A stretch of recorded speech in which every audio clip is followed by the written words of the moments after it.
right? It's crazy. It's a crazy history. But that's in Virginia. Well, my family's from Virginia. The Fields, my mother's family, they're from North Carolina, Durham, North Carolina, the Bull City. I spent summers growing up there. And my father's mother's family, the Joneses, they're from South Carolina, Sumter, South Carolina. And so that's where my lineage is. And it's interesting, if you look in the United States, Black Americans, we only used to strategically go to cities that are closer to the cities that we were slaves in. Like, for example, people that live in New York City or New Jersey or Boston, they were enslaved in the East Coast South. North Carolina, Virginia, South Carolina, Georgia. Florida never had slavery, but because Florida was Spanish, right? So there was no slavery there. But then, if I go over to Chicago, those people just went straight up the Mississippi River from Mississippi to Chicago. And so basically, they came from the South where slavery, segregation was 100% legal, to the North where it wasn't legal. But how do you have black ghettos in the North? Black, dangerous, poor neighborhoods. They were all white, middle-class areas, right? Like, even Compton, you look at Compton, you look at Baltimore, you look at, like, any area, you know, Boston, parts of New Jersey, Newark, my city. Like, these were all middle-class white areas. But once we came, there was this thing we call white flight. Have you ever heard of white flight? White flight. No. White flight is where, en masse, a whole bunch of white people leave an area because they don't want to share the area with black people. It's like this.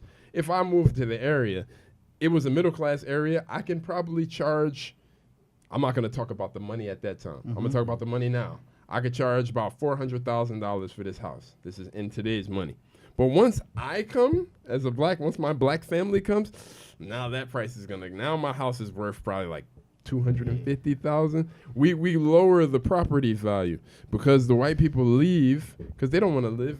Because the idea of living in a middle-class American dream is only being around other white people, not being around black people. So do you guys think that all these things that you said are changing or getting worse, or like I'm not there, so I can't really speak on.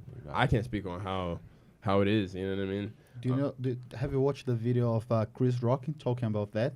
That he lives in I don't know if it's a condominium. Gated community. Yeah, so he lives there, and then he said nowadays he's rich, famous, and the security always ask him, do you work here? Do you work here? Because all the place that he lives, like 90% is white people. Yeah, but there's the thing is there's a lot of rich black people too.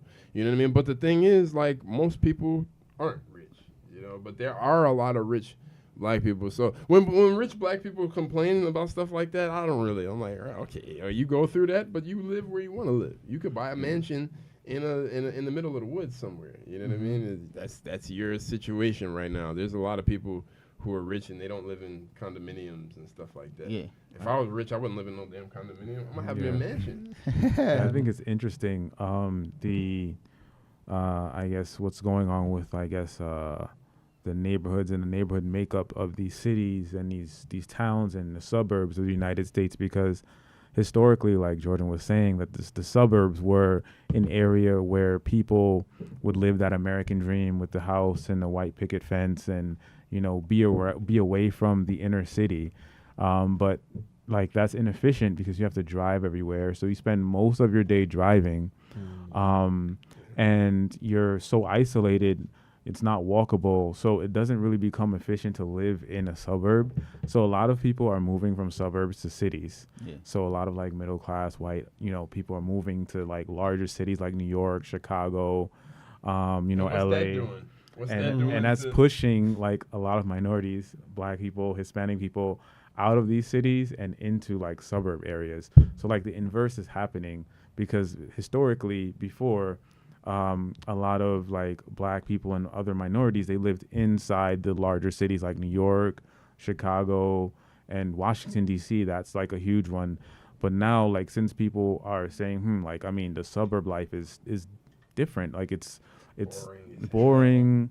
you, like I said, you have to drive everywhere, so you spend most of your day inside your car, and that becomes expensive, especially as gas prices start to rise. Yeah. So And people get fat. Like, exactly. So people in like the cities are like I'm from New York. Like I walk everywhere. Sometimes I'll walk like the equivalent of like 15 kilometers in a day. That's normal. People don't walk that much in the suburbs. So that contributes to people in the cities being more healthier. So there's a lot of benefits to living in the city that people from the suburbs, they see and they say, okay, I think it's better to move to the cities now.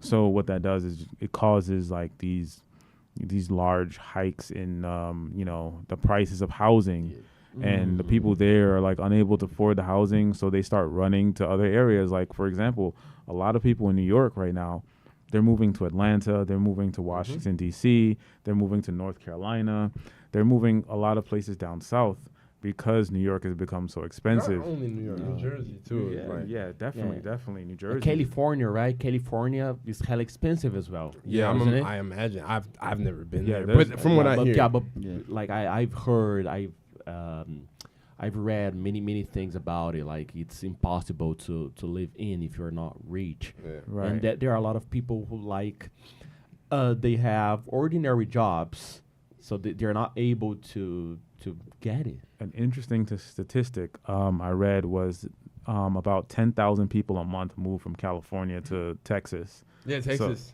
They're going to Texas. Texas is receiving a lot of people from these northern cities like Chicago, New York, or sometimes LA or Texas, California cities like LA or San Diego, because it's expensive.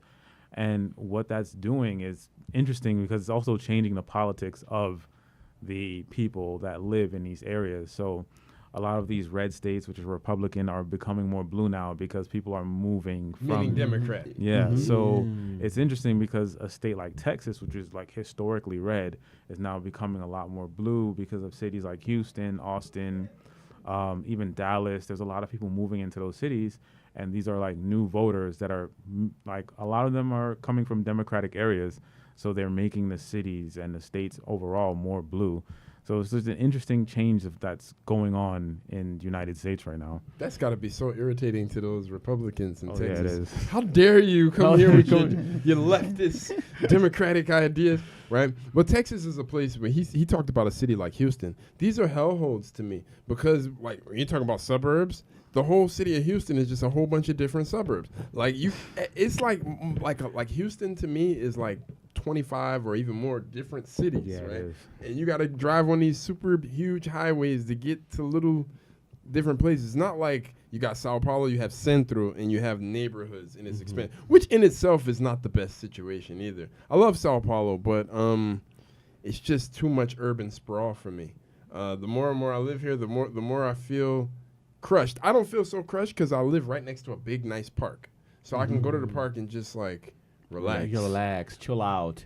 Yeah. They were talking about a couple years ago putting some high rises where that park is, and the neighborhood was like, no, because this is the only place that we have to breathe and all of this. You got all these people living on top of each other with not a lot of areas. We don't have beaches. At least like if you live on top of each other in Salvador, like, all right, I'm going to the beach. And Yeah. this is my space, right?